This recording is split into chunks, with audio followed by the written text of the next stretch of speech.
Cynthia Stevenson.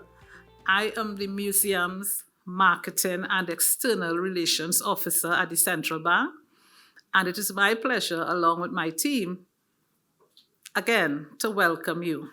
You will leave here today a little more knowledgeable than when you took the elevator to come up. I guarantee you that. We have a wealth of experience in our panelists, who is on my left. And at this time, I want to warmly welcome all of you.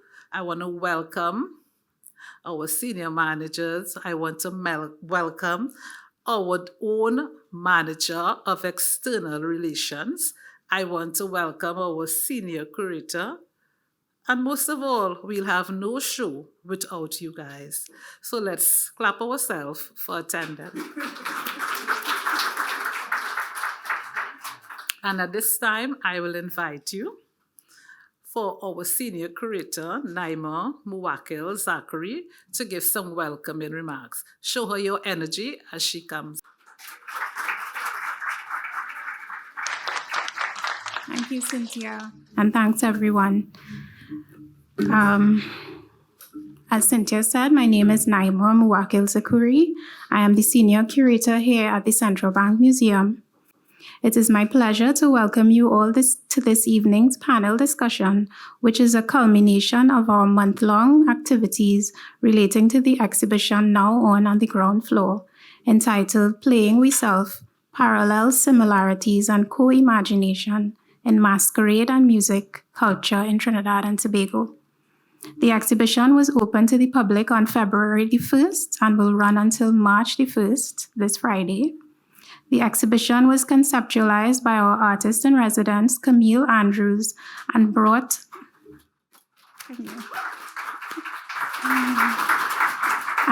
to fruition through a team effort by the staff of the museum and the External Relations Department. The exhibition explores themes in traditional mass and highlights multiple representations of Carnival from various social groups and communities across the country. During the exhibition's run, visitors will engage with educational and interactive displays that highlight the various traditions, legacies, and contemporary issues that are at play within our Carnival tradition in Trinidad and Tobago. We have brought together this esteemed panel of thinkers and doers who we know will stimulate discussion and further interest in these topics. Thank you and welcome.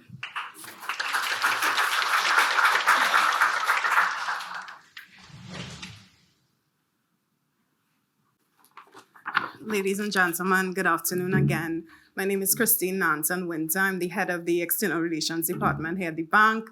And as part of my role, I have oversight of our art spaces, so the museum, the auditorium, and of course, by extension, the communications team.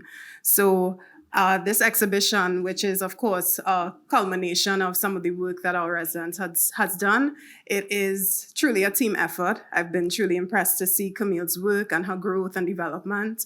Our residency program is in its maiden year, so it's the first time that we're doing this, and we have been it's been something that Naima in particular, as well as our head of the auditorium, has been really working towards bringing it to fruition. And as we celebrate the bank's 60th anniversary this year, it's an important time for us to recognize the work that the bank has done during this period, our commitment to the arts, and all the things that we want to see come to life. We want to, continue to invest in the arts. And I'm so happy that all of you have joined us here today for this discussion. And I look forward to your engagement, to leaving, as Cynthia mentioned, with a lot more wealth and knowledge and insights into our cultural landscape and Carnival. Thank you.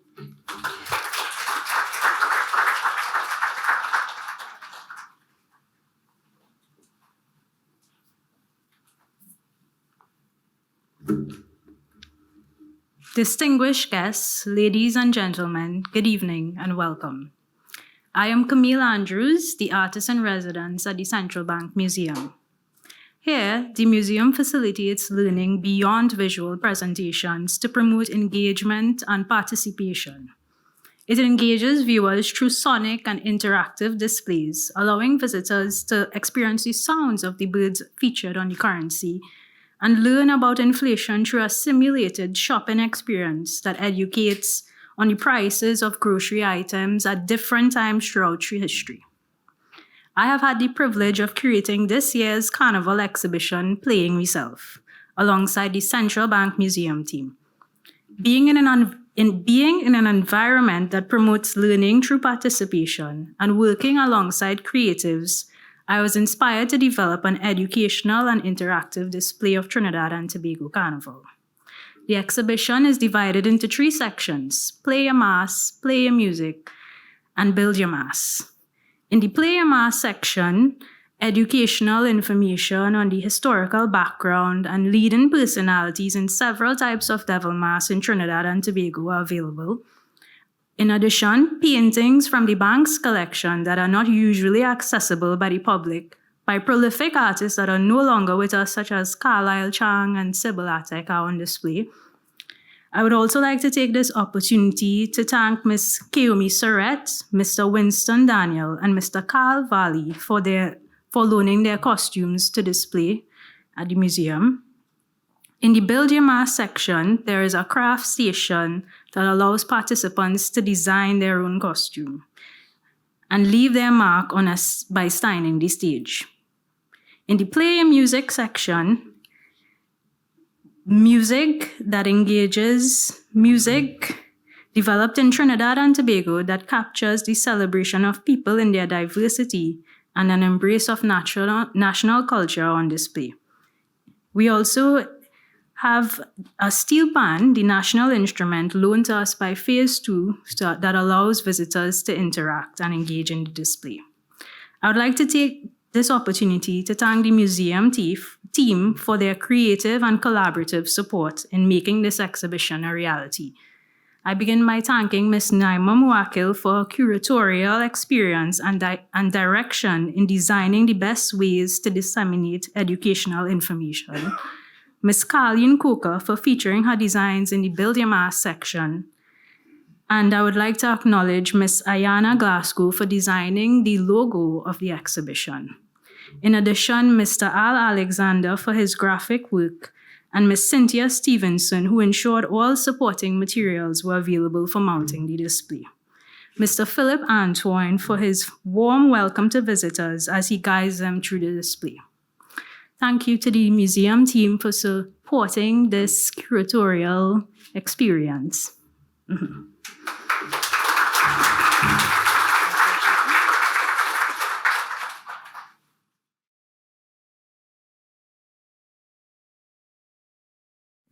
So good evening again, everyone. The panelists this afternoon are from my left. Yes. Mr. Wendell Manwarin, Professor Patricia Mohammed, Ms. Abeyo Jackson, and Mr. Larry Richardson. This evening's panel discussion supports the bank's commitment to education and culture. It will expand on what it means to play yourself. Our panelists this evening, I will begin by reading their bios. Professor Patricia Mohammed is Emerita Professor of Gender and Cultural Studies at the University of the West Indies, St. Augustine, Trinidad. Her main interests are gender and development studies, film, and the study of aesthetics and visual intelligence. She is the author of Imaging the Caribbean, Culture and Visual Translation, and has written extensively on art and artists in the Caribbean. She has directed 19 films, among them 17 Colors on a Sitar, 2010, and the award-winning experimental documentary Coolie Pink and Green. She is currently co-writing a biography of Trinidadian artist Isaiah Boodoo with Richard Charan. Next, we have Abeyo Jackson, who is a multi-hyphenate creative from Trinidad and Tobago. She is engaged in ongoing Jamet discourse, that is, exploring powerful anti-capitalist, decolonialized narratives of the Afro-Caribbean woman, indigeneity, and maroonage.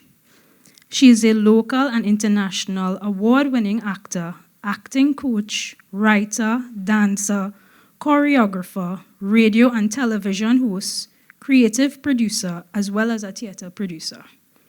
Abeyo is American descendant, graduate of Dixon College, USA, Royal Central School of Speech and Drama, London, and now a Cultural Studies PhD candidate at the University of the West Indies, St. Augustine. Mr. Wendell Roger Manwaring, singer, writer, actor, producer, teacher, sound designer, and director, has been involved in theater and the performing arts for the past 35 years. Mr. Manwaring has had the opportunity to work with and learn from the very best Trinidad and Tobago and the Caribbean has to offer. Having cut his teeth, so to speak, as a member of the now-defunct Trinidad 10 Theatre in 1985, under the direction of Helen Camps, Mr. Manwaring has since gone to work closely with such luminaries as Peter Minshall and the Callaloo Company, Derek Walcott, the Trinidad Theatre Workshop, Noble Douglas, and Lilliput Theatre, to name a few. As a founding member, performer, and producer with the cutting-edge Rapso crew, Tree Canal, Mr. Manwaring continues to challenge his growth and development as a contemporary Caribbean artist in the world today. And last but certainly not least, we have Mr. Larry Richardson, who has worked as a mass fabricator from 1976 to present. He works as a freelance designer and consultant and lectures at the Department of Creative and Festival Arts at the University of the West Indies. He received his bachelor's and master's in fine arts at the University of Guanajuato, Mexico.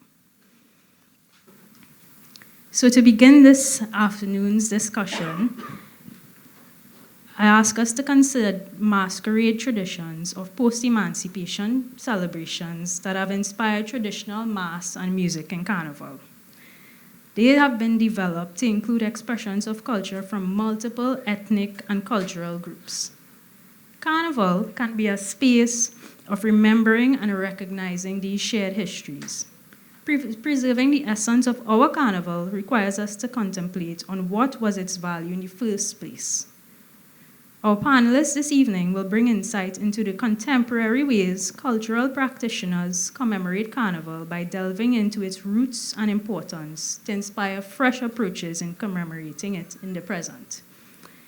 So I start by asking Ms. Abeyo Jackson, when did you first become active in Carnival as an artist, and what does Carnival mean to you? Greetings, everyone. It's a pleasure to be here. I'm sitting next to this panel. This is truly an honor. I grew up in the arts. I came out of the belly of the coffee street, San Fernando. I grew up on Fonrose Street. For those of you who know anything about the cultural footprint of San Fernando, the Steel Orchestra Fontclair, the name Fontclair is an amalgamation of Fonrose Street and Clare Street. Right, so Fontclair. Literally, the band was technically formed. My grandmother's living room was one of the spaces that the band was originally formed. My mother's brother is a foundation member of Fontclair, Kenneth Sharkhead Kingston Arthur. He'd be very upset if he knew I told an audience of this nature his nickname is Sharkhead. But Panmen must have nicknames. So there we go. As well as my mother is a foundation member of the Laser Far Dance Company, which was under the tutelage and imagination of Joyce Curtin, who has now transitioned.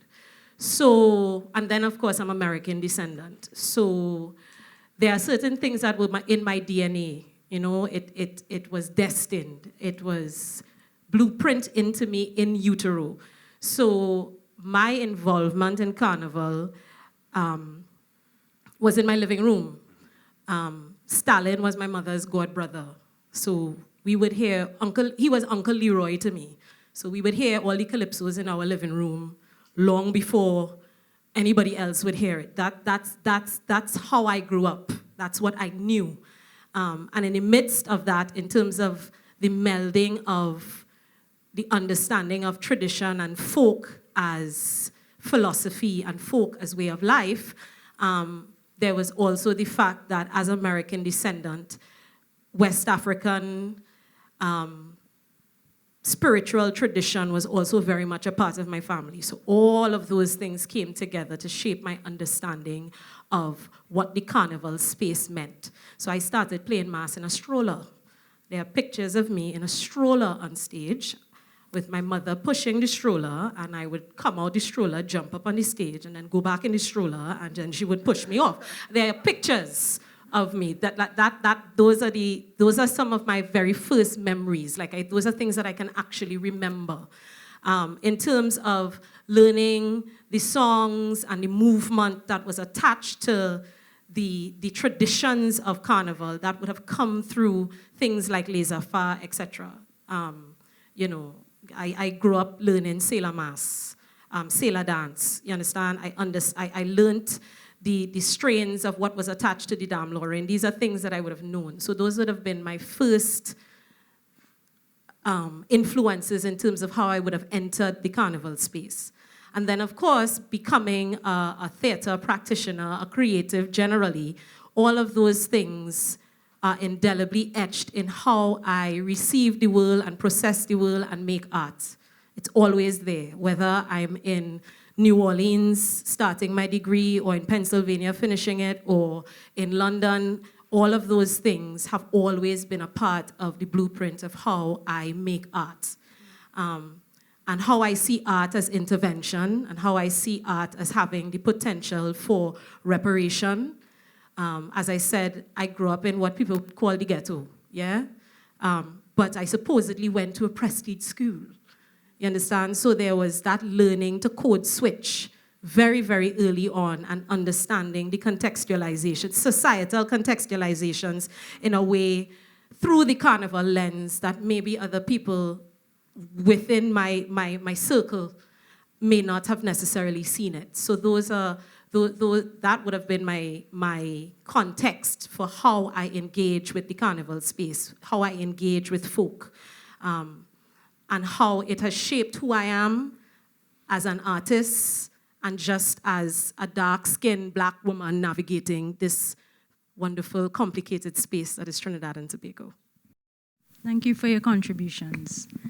Larry, you have been in the carnival space since 1976. Can you tell us how or whether the meaning of carnival has changed for you over the years, or how has it been interacting as an artist in carnival for so long?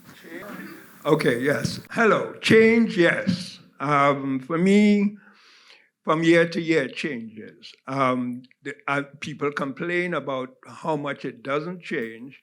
I think it has to do with how curious you are. And curiosity has always governed what I do in terms of carnival. I remember the 76 experience that I tend to remember is Paradise Lost. And it was one of those occasions one of the few occasions where I found myself with my mother in the grandstand watching the whole parade of a band cross the stage. I've done it for individuals and kings and queens over the years. I did it for Forbidden Fruit with Peter Samuel of the same ilk, of the same band. But that was backstage, where I saw the drama unfolding as the wilting fan of his costume was falling to pieces, and he had to prop it up and go back on stage because you had to pass twice to make it look as if it was still standing, but it had actually broken. So to me, the changes are about the people involved in the mass.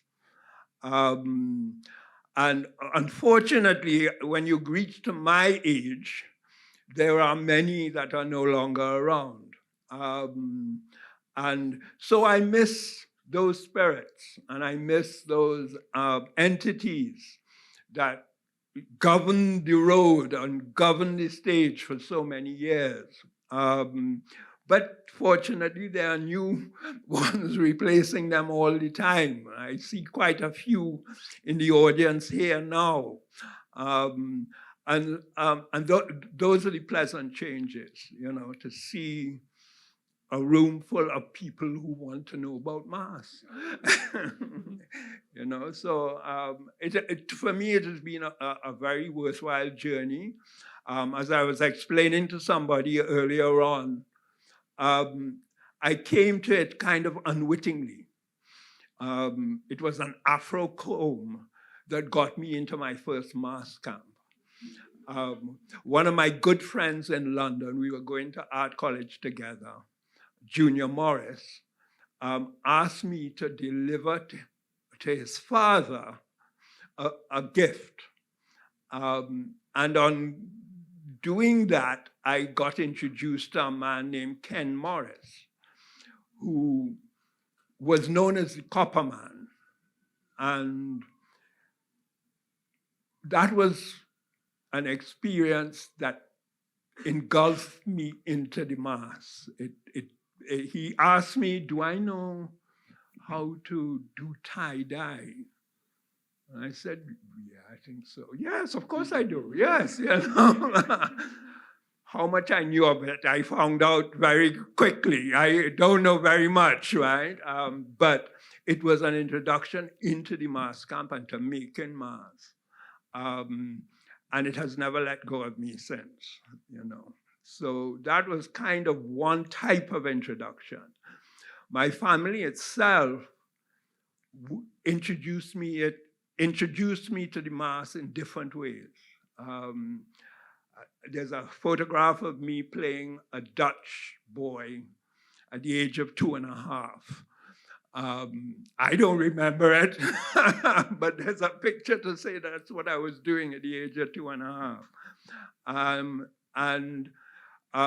My father and my mother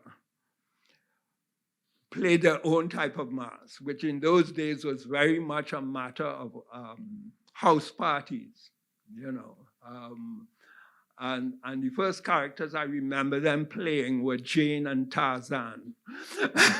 My father wearing a bathing suit, and my mother wearing a similar attire. So I remember it from those kind of anecdotal kinds of tales. I later kind of took it on in a more serious light due to Peter Minshall, where then I had responsibilities. And my first responsibility actually it was my first. I lied. Pre-Paradise Lost, I met Mr. Minshall in England. And he introduced me to a theatrical event, which was in honor of Beryl McBurney. So the people that I tell you kind of engulfed me were truly dedicated souls, and have left indelible marks in my path through the Mass. Thanks for sharing that contribution with us. Wendell, you have been creating a Juve group for the past 30 years. Can you tell us how the experience of building community over that period of time? Well, yes, community is at the core of what we do. But even before we started the Juve Band, we belonged to another very strong community in the form of the Minshall and Caladu Company, where it started at the age of 19. And hearing Larry tell his story reminded me of my introduction to being involved in the Mass story. Apart from growing up in Belmont and having a father who played King for Sally and a mother who played Pan for Pandemonium and a sister who played Kiddies Carnival, I wasn't remotely interested in playing no Mass. I couldn't see the sense in it. But I had friends.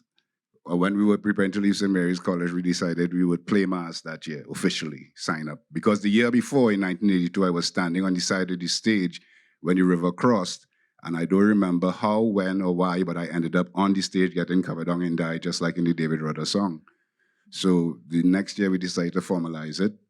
And the same day that we signed up to play Mass, there was a sign saying, help wanted, report to so-and-so Carlos Street. And we went straight from signing up and paying our money to play Mass, straight to the Mass camp on Carlos Street. It was a Saturday.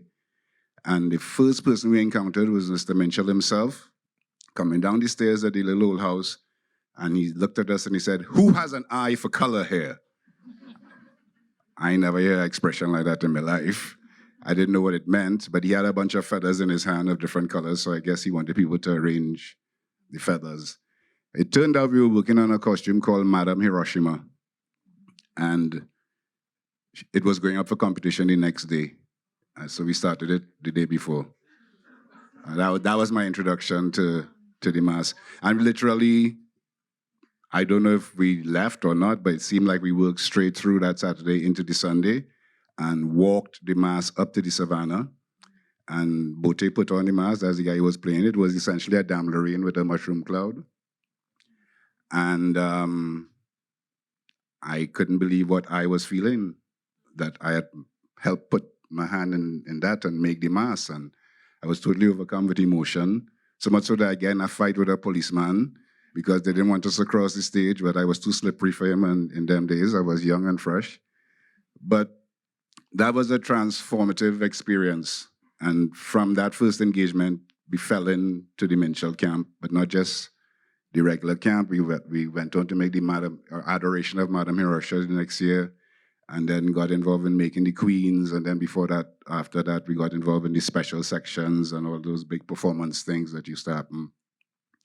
And he put me in charge of that. And for me, that was cool. I was learning on the job.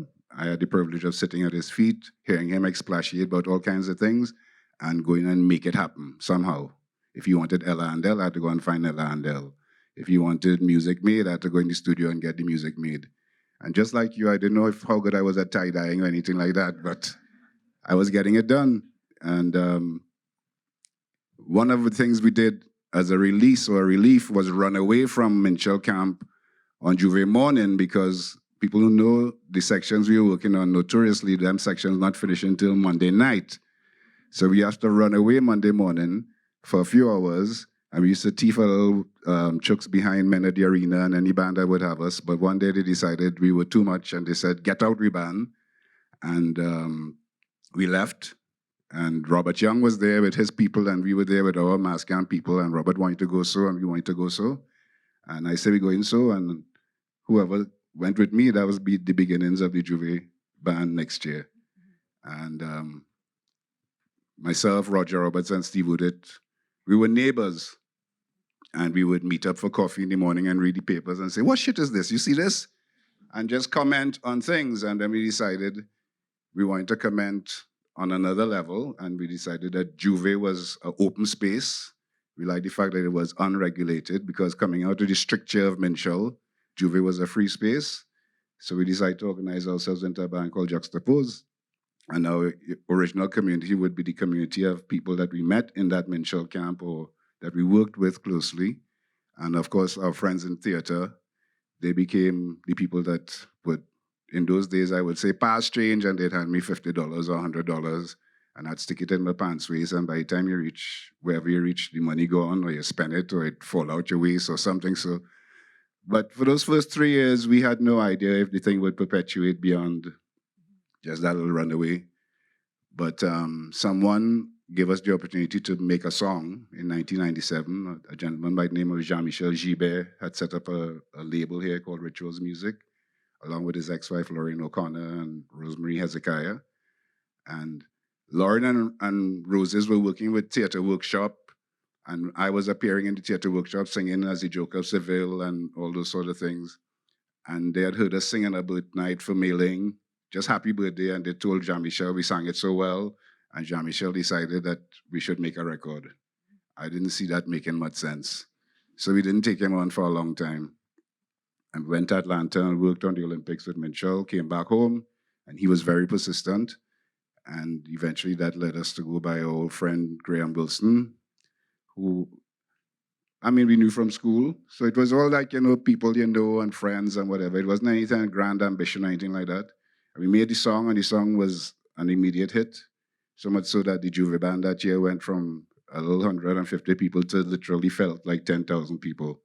It was horrible and beautiful at the same time. It was really bad. We had no control.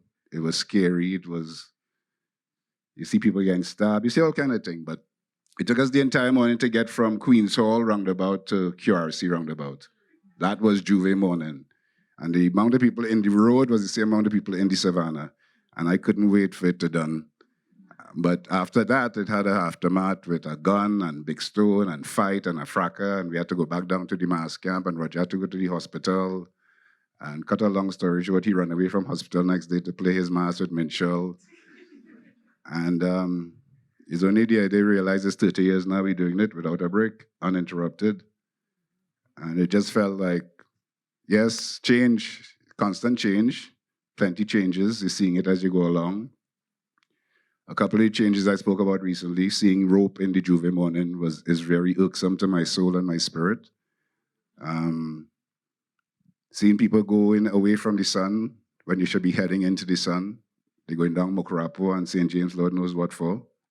But it's just changed. It's just a different time now from when we started. So we thought this was a good time to bring it down. But on Juve morning, I looked around at the community that comprises our band. Our band is not Wendell, Roger, and Stanton. Tricanal Juve is Ashraf and Shlini and Dominique and all these people over the years who every year take whatever little idea we throw out and then interpret it and make a mass and bring a mass so that when we see the pictures afterwards, it's like, what? How we went from here to there? We playing Sailor and Ashraf have a pig head on. But it was our pearl anniversary, so he was like the swine that was catching the pearls, And you just say certain things. I remember being by Ashraf one day and saying, next year we playing Pearls and Powder, and a young gentleman was there. I didn't know him from Adam. I got a call from him a couple of days later saying, those words, I can't get them out of my mind. I want to be involved. Pearls and Powder. And that's just like the beginning of a vibration that ends up in this thing, this happening on the street that we've been a part of and been blessed to be a part of for so long. So the community is vital, integral, and at the core of everything we do, because as Minchell says, the mass happens by permission of the people. So you could have all kind of idea, but if it don't reach beyond your bedroom for somebody to say, I want to be part of that, it ain't happening, and we've been blessed that it's been happening for 30 years. Well, once the carnival, Jambi, hold you. It's really changed your life. It hold me long time. Yes, and well, your efforts would have changed a lot of other people's lives. I miss all the chaos and all of that. Yes, I see a few of them here, like this gentleman here. He used to come, his mother used to bring him to our show, and he ended up playing in our band this year, So I'm very grateful. I live for that, Yeah, that's my role in the society right now. Hey, what you just do? You can't be wrong here doing nothing. We go find something for you to do. Thank you for your contributions, Wendell. My next question is for Professor Mohammed. What is the role of the carnival imagination in imaging and imagining self and community? No, you can imagine that I've been sitting here listening to these people, and I'm getting more and more afraid to even open my mouth. Because I don't have any carnival stories like you all. But, let me begin by saying, congratulating the Central Bank for this event and for the exhibition, and Camille in particular, for the imagination, if you like, of that exhibition. And I do want to say that, I looked at it, and it already provides a space for that philosophical imagination. And I think that's where I want to go with this, because unlike the stories that you all have, and when Naima got up, she said the thinkers and doers. And I ain't a thinker only. I'm a doer as well. You can't make 19 films without being a doer in a different way. But part of being an academic is being a voyeur, being able to look on all the time. And I'll give you one story before I start. I went to Juve this year, and I was walking down the road, and I had an idea in my I was looking at the colors, and it was different. It was different to the mud mass I remembered. It was different to the getting free to get the blue on your clothes because we went out with old clothes, and it's the first time I'd gone for years. And I'm walking down, but I also had an idea in my head about a T-shirt I'm trying to design for my husband for the next exhibition that's on here, which you're coming to. and of his, because he's an abstract expressionist. And I'm looking at it and saying, but this is abstract expressionism, this entire thing. And the idea for the T-shirt emerged, and I started taking pictures, and I'm walking, I'm looking at it and taking pictures, and a gentleman look at me. This is Juve. Don't be so serious. And I smiled at him because I'd done what I do, which is frown, start to take pictures, start to concentrate. So having started that story, I do want you to do what I want you to do now, which is concentrate on how I began with when Camille asked me to join this, and we've had discussions as well, how I began to think it out along with her, because that's what I like to do. I play with ideas all the time. And then, so what she's asked me to do is, what is the role of the carnival imagination in imaging and imagining self and community?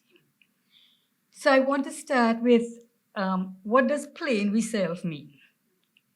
While it is a metaphor that is attached to carnival, but it has a broader meaning, I think. It refers to how we've collectively emerged with a shared idea of what constitutes a Trinidadian personality, Trinidadian space. And I would know I'm going to get licks for this, differentiate it a bit from a Tobagonian space, because I think there's a difference. So good. Thank you. So I do want to start with that. That is how I began to think it. And then I want to start, and this is where I go into my carnival story. I want to start with an example of how playing with self emerges in a Jungian, or by that I mean a collective unconscious way. And that carnival has been a vehicle of that. I don't know what else does it, but carnival is the one that brings it together, if you like. So when I was a child growing up in the village, I grew up in Lengba. I went to school in San Fernando, so I knew everything you're talking about. Yes, and Afrima. So, and so I was growing up in this little village in South Trinidad, Lengba, which none of you may have heard about. But every carnival Monday morning, the whole village, a good bit of us would walk up to the top of the hill where there was a Balraj shop. And Mr. Megu, who used to play Midnight Rubber, used to come out. And this was the kind of space in the village, because the rum shop was there, so because it was a village space. And he would come out and he would perform. And Mr. Megu in the everyday life was a carpenter.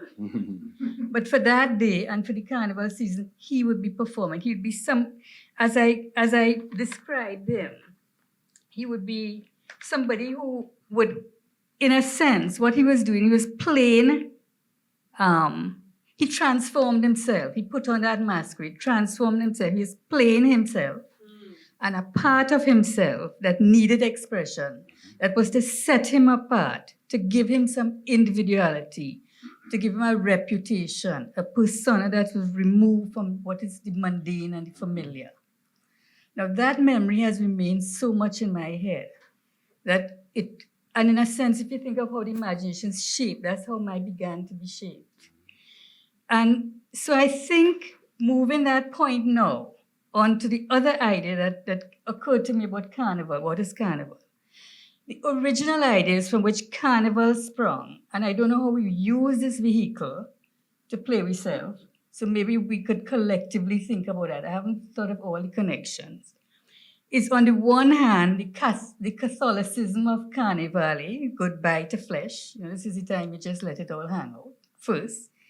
The making merry before the giving up of things of the flesh. So you And that is blended in Trinidad's history with can brulee, as you know, the burning of the canes, when the portions were rum was given out.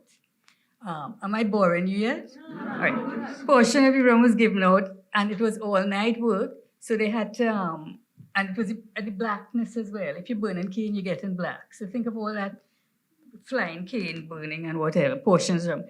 That became part of can brulee, in the Spanish. In the French came can brulee, which is, of course, the masculinized setting. I'm correct there, right? Mm-hmm. And proving your masculinity with the stick fighting. So hold me back. Just because you don't want to fight, but you don't want to say that you want to make sure you're not going to be seen as a coward. Proving your masculinity. Now, all of these things were rooted and deeply in African traditions. The dance, the candle, everything was rooted in traditions that also were resonant. They were part of that memory, memory. When we say we've lost, I think we haven't. I think I've always argued that that memory keeps surfacing in many different ways. And so this was a notion of how something that let me see if I've lost you yet. But in all of these areas that I'm talking about, there's a sense of the masquerade, always the masquerade. And in all of this, it is something that gives you reputation and status. And that reputation and status is not linked to money. It is not linked to profession. It is not linked to anything. It's an intrinsic character that you are performing. And you're allowed to perform. And this is why Earl Lovelace's Dragon Can't Dance, for instance, is a valuable exercise. And I think the Jumpy Bird, which I'm now beginning to reread, maybe as well. So what does the carnival imagination have to do with all of this? I think carnival has evolved sonically, visually, and with performance as a space which attempted to define a collective imagination, a metaphor, if you like, of what differentiates us as a nation, what makes us unique. We are still a relatively young nation. 300 years is nothing in a world scale, not even in older civilization, and certainly not in civilization. We are less than 300 years, and that is not discounting the indigenous population, but I'm talking about a moment when the land was being drawn and quartered and for the wealth and value to others. Now, the numerous old mass characters who have emerged, and this is what Camille deals with a lot in her exhibition. Alf Cordalio, anybody knows the work of Alf Cordalio? Amazing, important painter. These are the outgrowth, all of those characters are the outgrowth of the mythological space that we imagined into real life. They are the pantheon of our gods and goddesses, of an underworld. That is what they are. They do battle with our unconscious. I am not sure if they still have this appeal, but that is where I have found them valuable to think through. Now I'm thinking through of the characters, Bookman. No, we created them, Bookman comes from somebody in the Bible, but it also comes from other characters that we create. Or if you take the Jab Jam and all the aspects of it, I was reading your thing, the devil, Gustave Doré's drawings, or concept of a devil, it comes from all of those things which we then create together with our materials. But that pantheon is about the aesthetic we are creating, about what is good and bad, what is evil, what is ugly. This is the way we create that story. In terms of femininity, and I was so glad to hear that you are dealing with the female, the Jamette, because the Dame Lorraine and Baby Doll, they are part of the Diamette. That's right. The Jamette.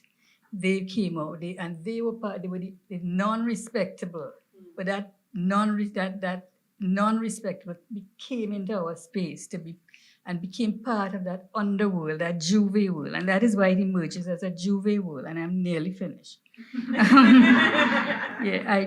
Academics, you just give them a microphone and platform and you can't shut them up. So really finishing this now. The other component, if you think of the underworld, the other component of Carnival that emerges from purely visual and performative aspect is that related to the pretty mass. The emergence of the pretty mass, the masquerading of the upper and middle classes in costumes that allow them to join that fray, but masked, allow them anonymity in the 2 days. And at first, these were on horse-drawn floats and carriages. And interestingly enough, all that discussion we've seen about where Carnival is going to, it is recreating, and we've all acknowledged that. I recognize that. So that is now cordoned on behind ropes, if you like, or on trucks. But it is becoming back like that for other reasons. Clearly, it has to do with crime and and who controls commerce and so on. So to end now, if for Mr. Megu, the Indian midnight robber masked from my village, the role of Carnival was about forging that idea of both self and community, then what is perhaps not clear to me now is what self are we playing out? Have we become carbon copies of a repetitive self or a contrived global market? And do we need new imagination and new intrusions? I think that's a question I want to leave you with, because I think that is what the dilemma has made me arrive at in terms of that imagination. Thank you for listening.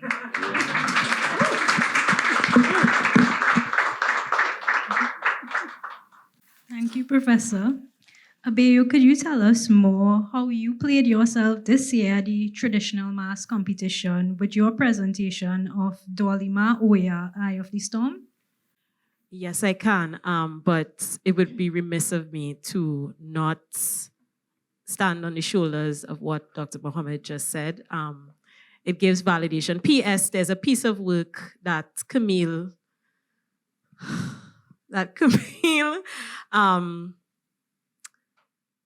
I want to say commissioned, but it was more about, she asked me to do something and I realized that it was a path that I needed to walk. So there's a piece that I created especially for today. And it's called The Road Make to Walk. And you all will see it downstairs in a little while. And it talks about the forgetting. It talks about the imposed amnesia. And it talks about memory and how that without the memory, that because of the forgetting, the imagination has become limited. And if we can't imagine, we can't manifest. And if we can't manifest, then we don't know what mass we're making. She spoke about Mr. Megu, and it's beautiful because it makes me think about Tony Hall's Juve popular theory, where he talks about the mass is actually unmasking. When you play a mass, you play yourself. That is the actual you. There's a reason why somebody will play baby doll their whole life. There's a reason why somebody will be wild Indian their whole life, because there is something, and Camille, and the reason why I've been grinning like a Cheshire cat, according to my grandmother, since I've been sitting here is because Camille was part of my last So You Want to Act acting course, and I'm so incredibly proud of her. Because when she walked into my acting course, this was a young lady who would sit in the corner and not necessarily want to be engaged. I'm talking all your business, I'm sorry.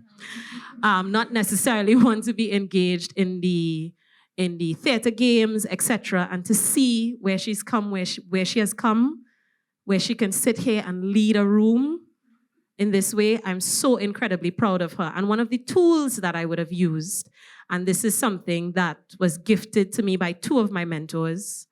One, Raymond Chukang, who has now transitioned, for whom we still await justice, and Wendell Manwaran, who is sitting here, where I encourage people to tell their stories. And what I use are our carnival characters and our folklore characters as archetypes. So in the Western canon of the acting and directing world, there are archetypes, you know. There is the mother, there is the hero, there's the anti-hero. Like, we know those archetypes, but what if we used what we know You know, what if we used our canons, our characters as our archetypes, because they're already there, which is where Tony's methodology or praxis is rooted in terms of the unmasking, which leads me to the mass that I would have played this year. So I would have been part of Amanda McIntyre's Dolly Mass band. Now, I wasn't with them on the road, but I wanted to do a piece of performance for the traditional mass competition. And I've decided it's something I'm going to do every year because it was one of the most transformative experiences of my life. I've been thinking to myself that I need to engage with the space and the mass in a different way. And I have played all kind of mass. I is the girl of the skimpiest costume with the biggest feather and the biggest backpack. I am also the girl of the most amount of cloths because in my head, I am Alison Brown, right? But now I'm like, okay, what is this? What is my next manifestation inside of the mass? And I always, my alter ego, my mass, how I play myself, I am a millennial Jamet.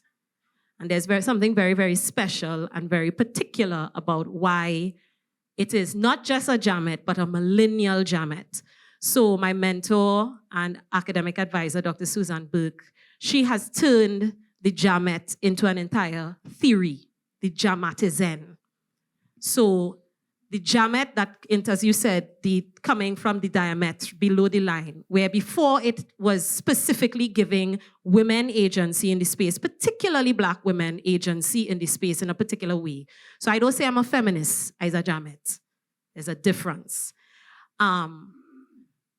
What she has done is that the millennial Jamet, especially those of us who may have grown up in certain areas, but received certain privileges in this space through education, we have the ability to code switch. I can decide when I want to present as a Jamet. I can do this, but I could also raise up my dress and show you my panty and cause you very stink downstairs. You understand? There's a power in being able to do that, and it is something very, very specific to the millennial Jamet in my head. It's still something I'm working through. I'm only year 3. Give me a minute, okay? Still working it through. And as you said, there are certain characters that are attached to the Jamet, right? So a Jamet is a Jamet, but a baby doll is also a Jamet. And a Dame Lorraine is also a Jamet. They all come from the same space and the same imagination. So in playing the baby doll this year, I turned the idea of the baby doll on its head. Now, the baby doll definitely has to do with the young child. Most times it was a child that would have been sexually abused by men who would have come down into the barrack yard, leave she with her belly swell and go on his way. So at one point in time when men would play the masquerade, it was about ridiculing young girls who would have gotten pregnant out of wedlock. And when women began playing the character, it was about holding men accountable. That's what it became about, yeah? So there's that idea you're going and you're asking the man to pay the money for the child, da-da-da-da-da.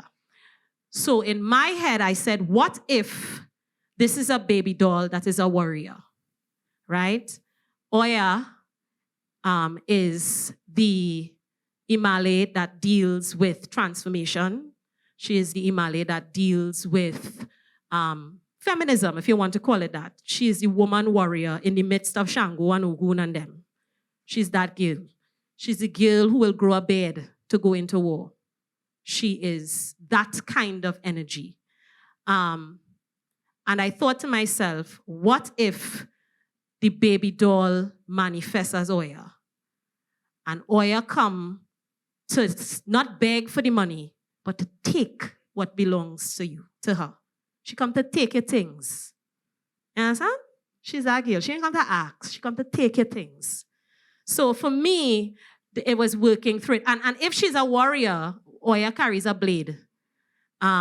She's a warrior. She carries weapons. So I said, all right, if I don't use a blade, what is another warrior implement inside of the carnival? Of course, it's a bois.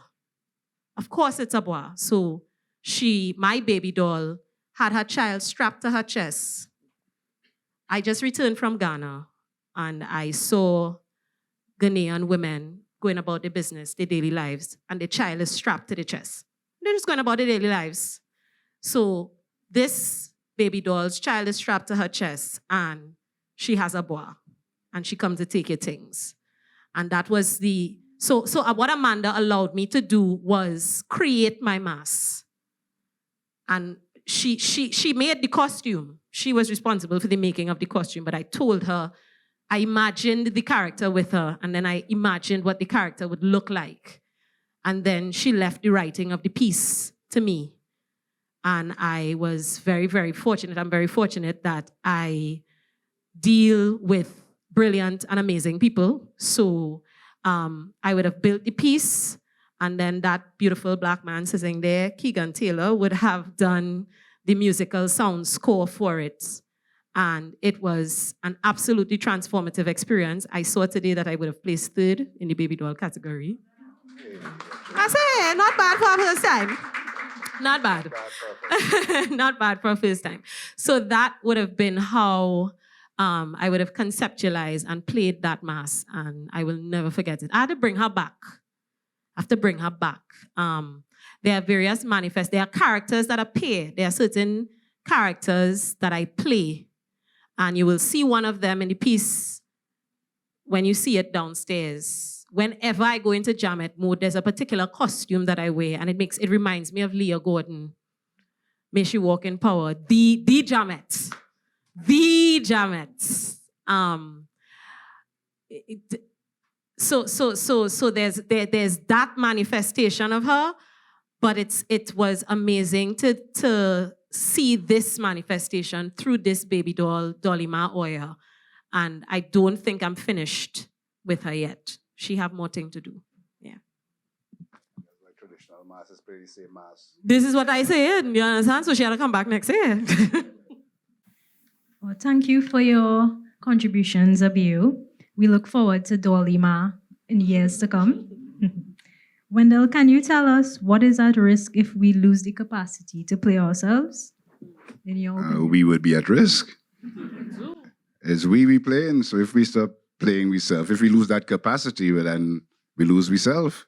I can't imagine such a possibility, to be honest. I mean, even if it come out twist up and bend up, it's still we playing.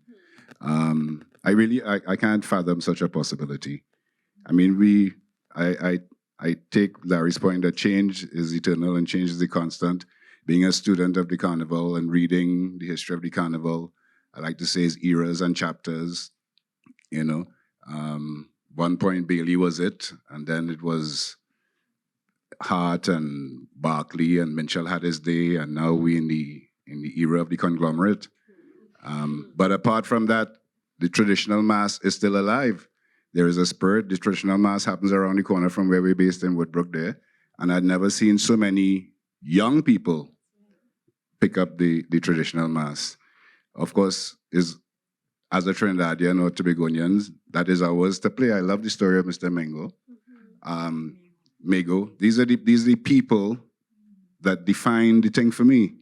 These are the elements that give the carnival its unique, distinctive character and flavor. Not the big entities that say, come here and we will feed you and water you and make sure you have somewhere to be free of any inconvenience, right? The people who sacrifice and take their little penny like Smokey Joe in Andrew Tanker's song and buy the last piece of velvet and the last piece of sequins and the whatever and take the time and stick it together.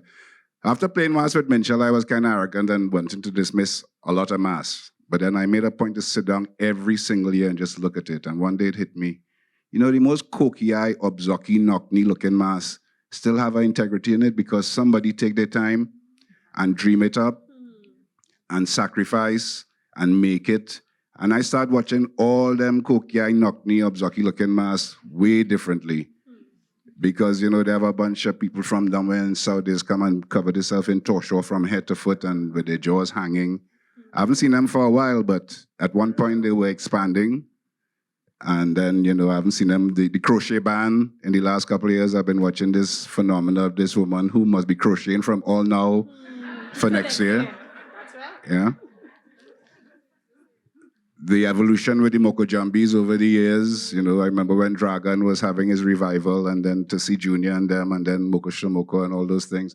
So when Maria Nunes was doing her book, she had interviewed me, and I said, well, one of the issues I think we have is that we can lose sight of self because we're not training the lens sufficiently on ourselves.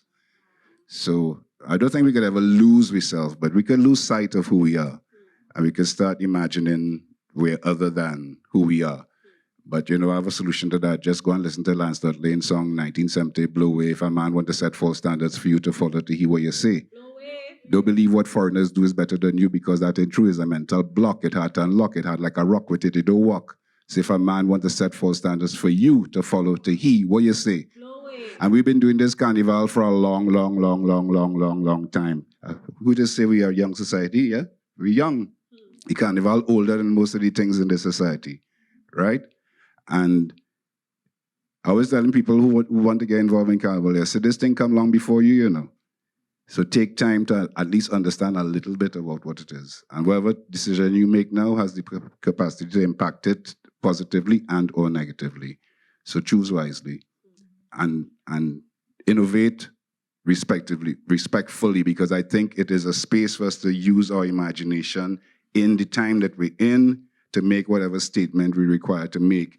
And this pantheon of archetypes that is at our disposal, we need to take time to understand and bow down before them, but not be so reverent that we can't make them come alive, like just how you do with the baby doll. That's what it's about, right?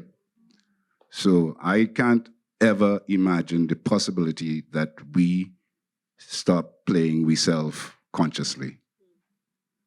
That would be the end of everything, as far as I'm concerned. But it's not possible. For sure, it's not a reality I want to imagine either. But on the topic of imagining, co-imagination is a word I have used to describe this exhibition. But co-imagination has been documented as a method for prevention of dementia by supporting interactive communication.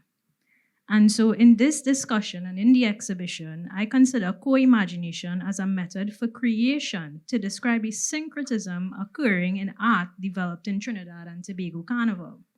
So this next question is for you, Professor Mohammed. Does Carnival need co-imagination to survive?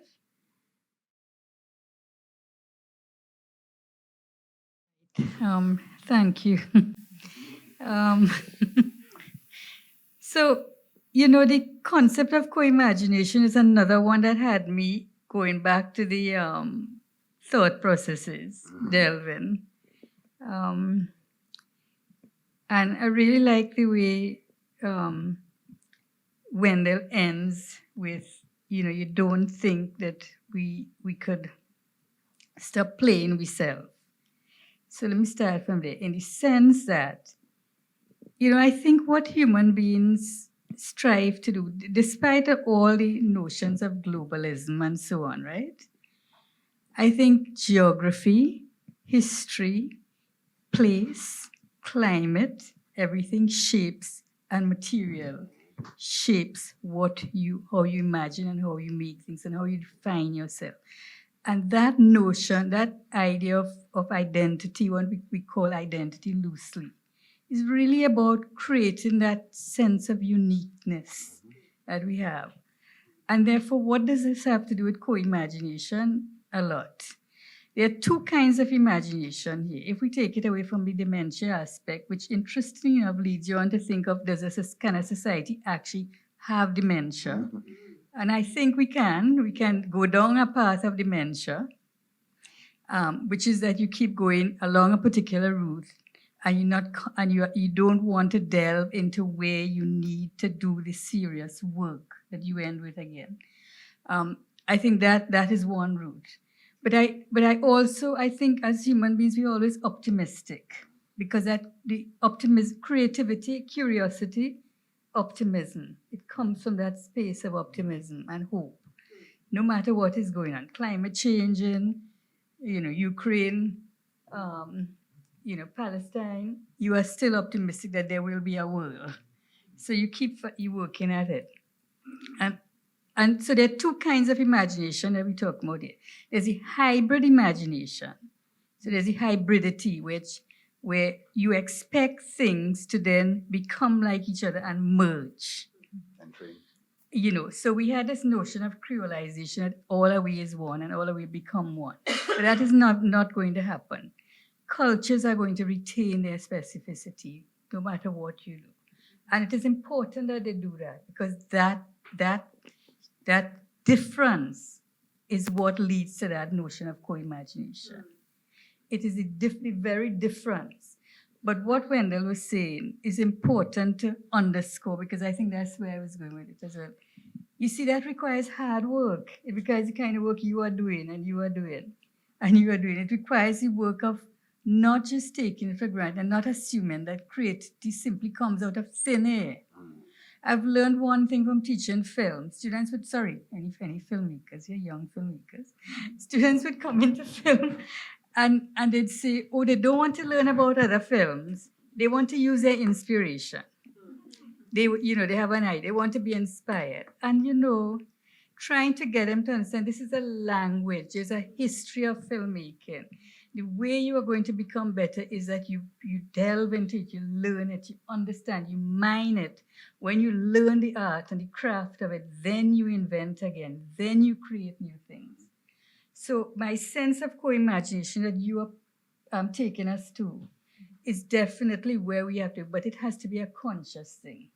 I think that's where we move from the dementia to the consciousness of it. And I do see it already. I think we are not aware of it, and perhaps what we have to do is to make that, to bring that out of that layer of unconscious that we don't talk about intelligently in this society. And show that it is there, show that these connections are being made. So when I think, and you can tell me if I'm wrong, when I think of what I saw, again, let me go back to Juve. What I saw in Juve this year hadn't been for years. I bury my head in a book and sometimes very rarely come out. I really hadn't been. I came out this year and I saw the streets were pink, orange, blue, green. I saw Pagua. It was Pagua, the bottles of water. They were spraying. This is what I experienced with Pagua. Now, that goes back in my head to Minshall's. The river, the trilogy. And therefore, these strands are being made, they're there. And what we have to do is to understand that process of co-imagination is admitting and respecting that difference and respecting the difference of culture. When we were colonized and we were taught that this was heathen and this was pagan and this was elevated, if we could dispense totally with that language and look at it as if this is difference, this is what people are. If our cuisine wouldn't be what it is if we didn't borrow from each other those spices. That is a metaphor for the co-imagination, but it requires work. Thanks. So we'll wrap up this evening's panel with a final question to all panelists. In a multicultural and multi-ethnic society as Trinidad and Tobago, there is no one single narrative or experience in Carnival. In fact, it produces tensions and even conflict, as we have seen in popular debates in the newspaper and social media. So I ask, all are we as one, or all are we as not one during Carnival? It's not a dilemma, because the mass camp experience has taught me that we will do anything for each other in that environment. And there are occasions when it comes to that the finishing or getting a costume complete for the road. It's amazing how you don't look at a watch. You don't say, I don't have enough time. You don't say, well, I'm coming back just now. you sacrifice, family, friend, and everything to complete the job. And sometimes I look back on some of the occasions that this has occurred to me, some of the occasions, and I'm just amazed at where does that come from? What is this human condition that makes me willing to give up everything for the mass? And it's if it's not phrased in those exact words, it's phrased in the activity and the action, where action supplants the word, or to put it in a pleasing way. Wendell reminds me of some of the images that this year he shared with us on the screen of the past 30 years of the Juve, and the faces disappear. The powder blanks everything, and the colors that you talk about, the pagua, the band becomes that oneness, where faces, there is no longer any identity. There is no I and me and you. There is just the band going down the road, in procession. And students used to come to me and say, "Sir, yeah, I don't mind making the costume, but I don't want to perform." And I would say, well, I think you're missing something if you don't perform, because if you're going to design a costume, you have to think of the person you're designing it for. So you have to put yourself outside of yourself into the character. And the best way to learn how to do that is to play your mask. It comes back to playing yourself. I remember Jeff Henry asking me to play key man in a presentation in the Savannah. He was doing research on his book Behind the Mask, and he said we had done a kind of a restoration of the Devil Band. We had with Bookman, we had with Dragon. We had even our commentator. We created characters, ladies in waiting, because most of the people were women in the class. So we had to find a way of making that what was a macho male mass into a female-dominated mass. And we had the temptress. We had, all of these characters that we were evolving from this traditional mass that went back more than 100 years. And it was, again, one of those moments of pure joy when you suddenly see coming to life people playing a character, not just dancing and enjoying the music, but evolving into a performer and into a presence. And so I, like Wendell, talking about how that can never stop. I too feel that us not being one with that will not stop either, and that's where the mass continues, and that's how we be our one. And bringing it back to an academic level, it's the Jungian idea of we do find ourselves in the collective. And we assume through imagination, those roles that we play out in the society as mother, father, brother, sister, whatever. And that is what happens in the mass camp. You know, that we are brothers to each other, we are sisters to one another, and we do what we have to do to make this thing work. You know.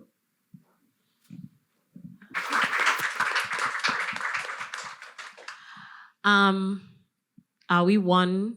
All are we is one, or all are we is not one inside of the mass? I am generally a girl that believes multiple things can be true at the same time. You know, there's this big fancy word in academia, conjunctures. You know, what is the conjuncture? But it's just a matter of, I believe all these things. I do believe that there is a unification in the playing of the mass, in the collective activity of the mass playing and the making of the mask. I do believe that.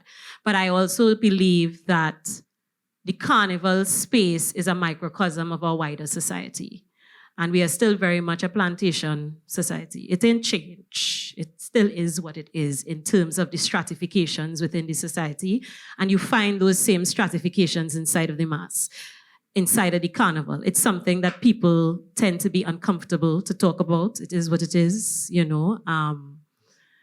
And I was talking to my good friend Soini 2 nights ago, and she made a statement where she reminded me that the post-colonial space has a very, very complicated relationship with memory. Forgetting is how we survive. We have to forget to be able to operate in the space as though all of we is one. For us to buy into our own hype, that all of we is one, when we haven't actually reconciled our colonial legacies, which is why we could see the return of the stratification in the form of the rope and the carts. Listen to me. Ooh, sis, girl. But those are very, very real things. It's the reason why the capitalist enterprise, the imperial enterprise, very much exists in the form of, we've conglomerated the carnival. We have a whole conglomerate operating inside of the carnival, and people seem to be very cool. And we are clamoring to be a part of it, you know? And it's not a matter of judgment. It is. That is what exists in the wider society, and it now exists in the mass. And how are we going to use the mass and the playing of we self and the evolution of the characters to act as intervention inside of that space? How do we find ways to remember?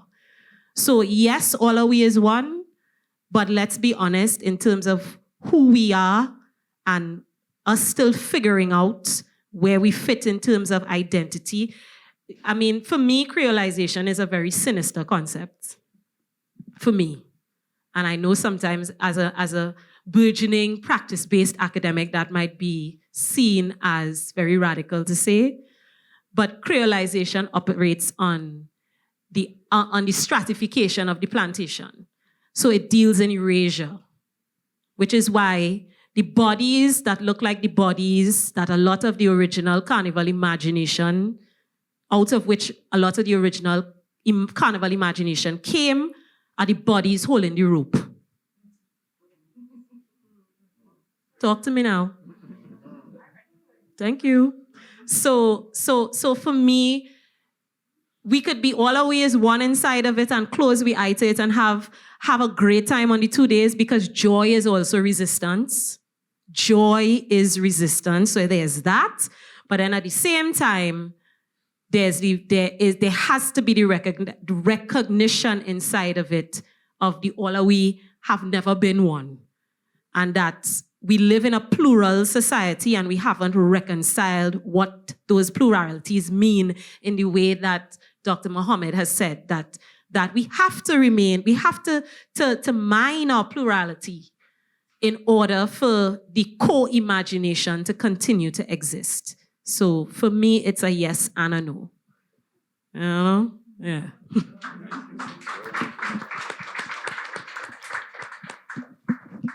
It's an idea, it's an ideal, it's a notion. But carnival has always been a space of contestation. It's a space where you seek to affirm yourself and assert yourself and claim a space.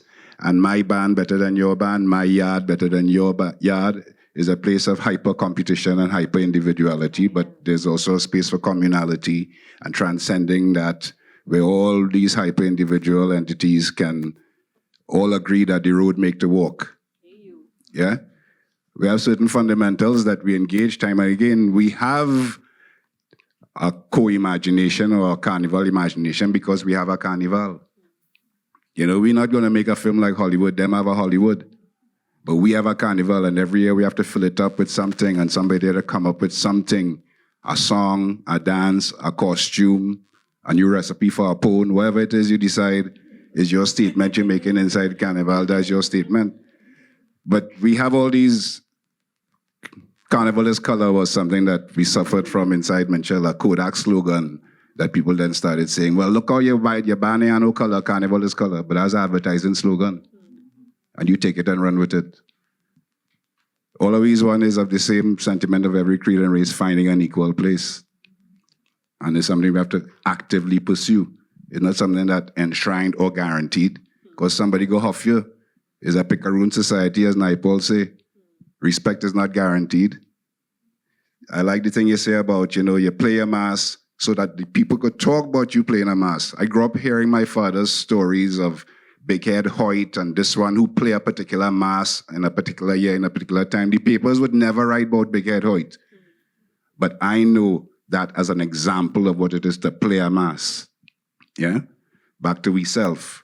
Validation of self. Not seeking a media approval or media attention to say that it happened. Mass happening every which way. So all are we involved. All are we as one in that moment in the engagement of the carnival. But just as Abio said, the carnival is a mirror. What's going on in the society is amplified and writ large a million times. A friend of mine talking the other day, and he real like a man, but he have a problem with all the women displaying all the pulchritude on a carnival day. And I say, well, on a certain level, they're being true to the spirit of carnival, which is to affront. You are affronted by their pulchritudinous flesh, right? So it walk in. The Jammets weren't interested in conforming to the notions of what it means to be polite. And I insist people that Jamet is not a woman of loose morals and character. Jamet was a people. A Jamet was a whole world that refused to conform to expectation, that refused as a matter of, this is who I is and are going down fighting. And thank God for the Jammets, because we wouldn't have Pan, we wouldn't have Mass, and we wouldn't have Calypso today. I don't know how we would be doing Carnival without we Jammet culture and we recognition that that's where the thing come from. And that is where the thing, if it is to go any further, we have to draw upon that and not lock them out to the point where they just pull away and they make in Trinidad instead. You understand what I'm saying? And we're just going through the motions and making a safer and safer, more amenable carnival for certain people are having real problems with that. I have been saying for years, the grandson of the midnight robber and fancy Indian now holding rope and serving drinks. Somebody tell me, but they're getting paid. I didn't tell you what I said in response. I wouldn't say what my response was. Because if we keep using that economic argument, we'll justify all this trippiness that's going on. The value of a man having an idea and deciding to be a robber is worth more than the $300 that they're getting paid for that day.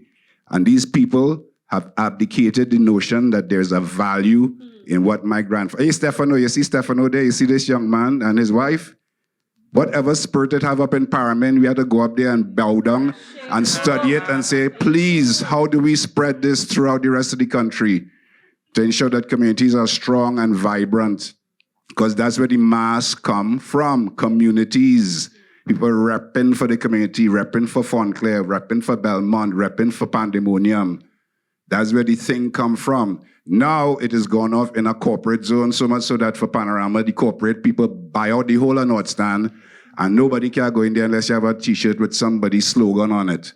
That is not Carnival. And I want to urge and encourage people, in the 30 years that we have done Juve, we've never once registered our band. We don't want a prize. We don't want no judgment. They make a rule saying this is the route for Juve. We go in the other way because we've been doing it for 30 years. And don't tell me I have to make a little circle on myself and I feel like I do Juve. No. So the man says, okay, go ahead, break the rules.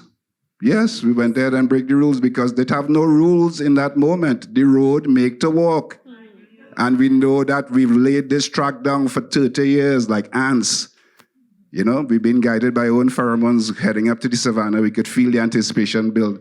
And every year, we still have to fight to get in the savannah. So guess what? I've decided that is our reenactment of the Cambule movement.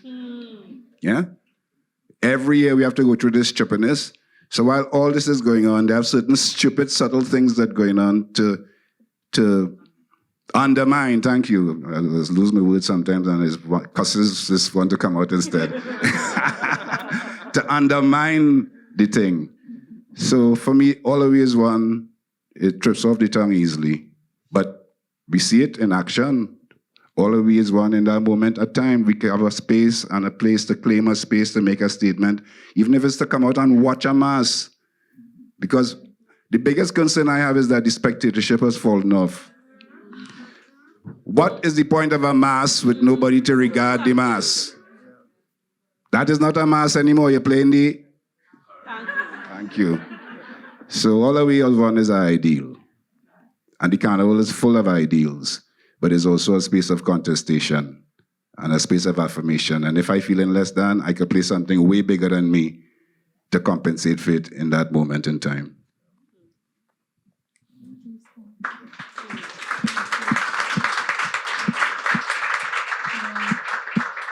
I am actually going to argue against myself here.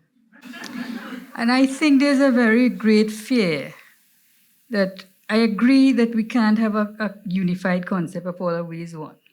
Because within all of ways one, there are people who are not going to be part of that one-off carnival, and you have to give them their space. So there are people who are religious, there are people who leave the country, there are people who go to the beach, whatever. It might be that they don't like carnival or whatever. It might be that they use the moment for different things. My father's helper went with her church to retreat. She come back with COVID, but anyway, or whatever. But, you know, there are different things.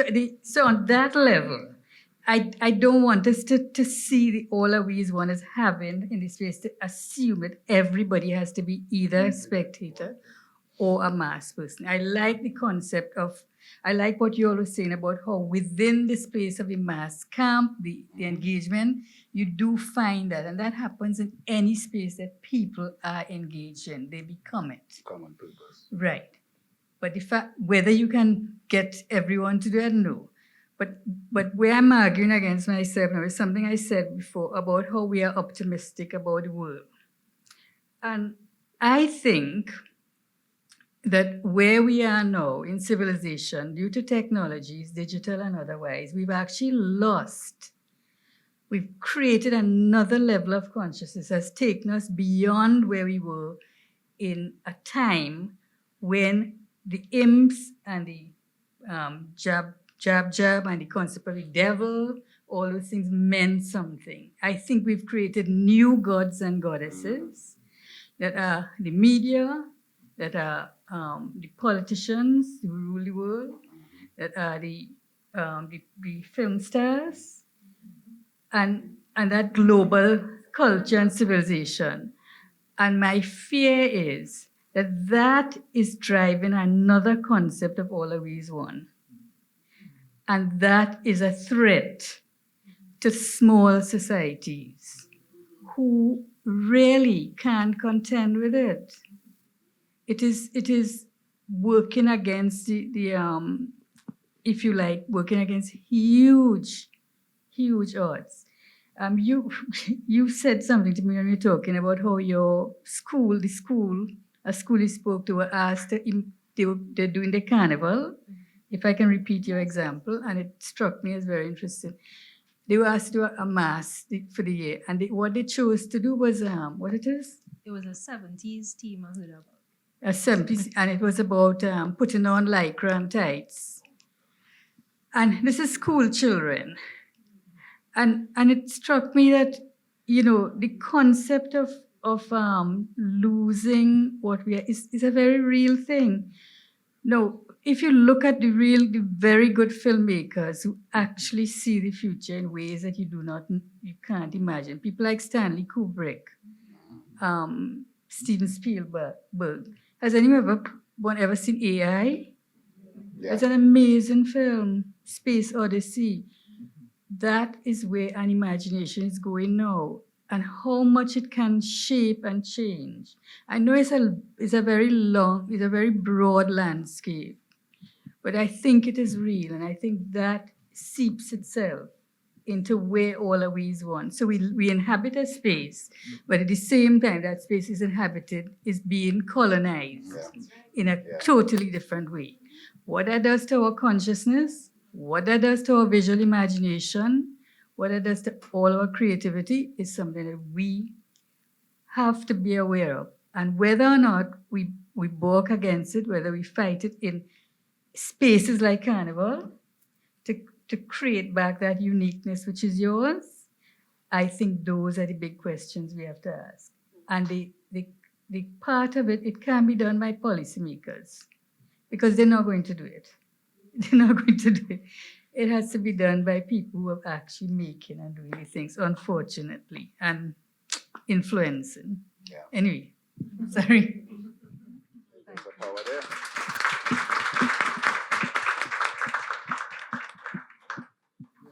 Thank you all for your contributions. I invite any questions from the audience.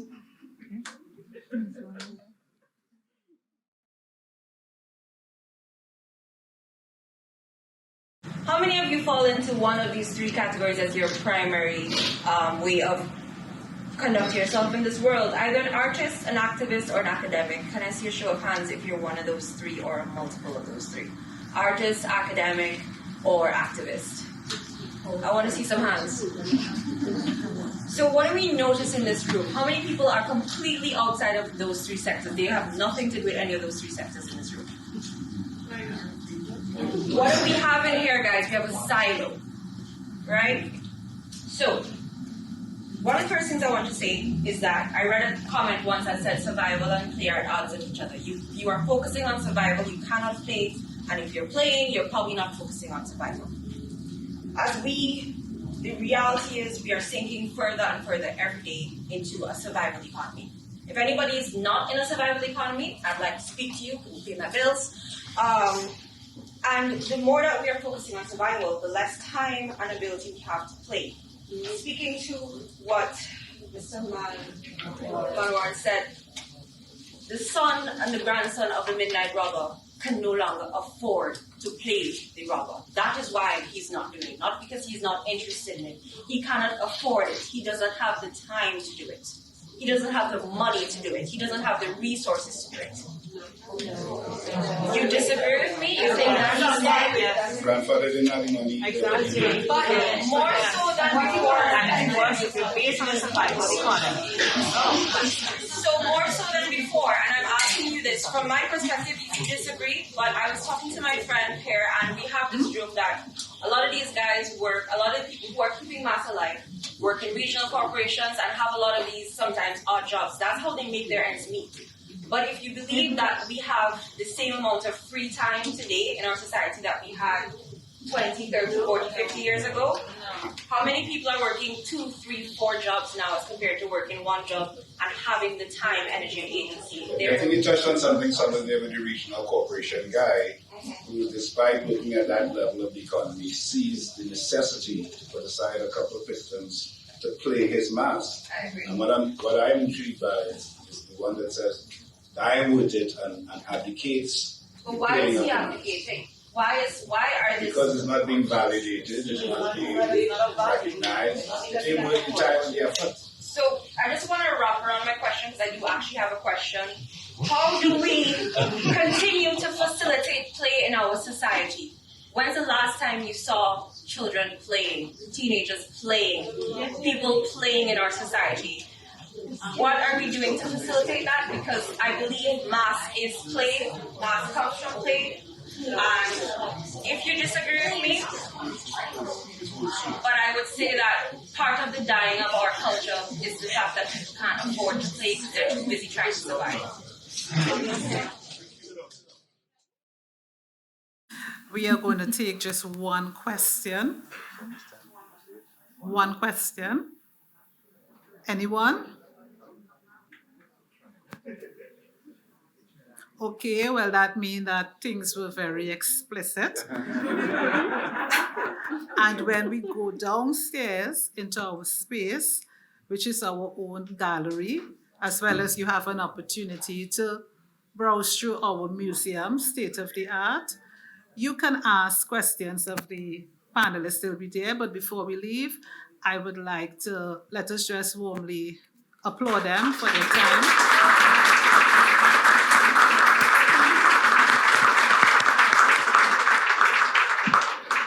We applaud our artists in residence as well, Ms. Camille.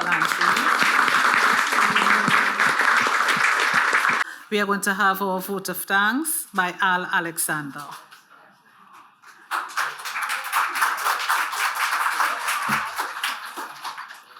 All right, good evening, guys.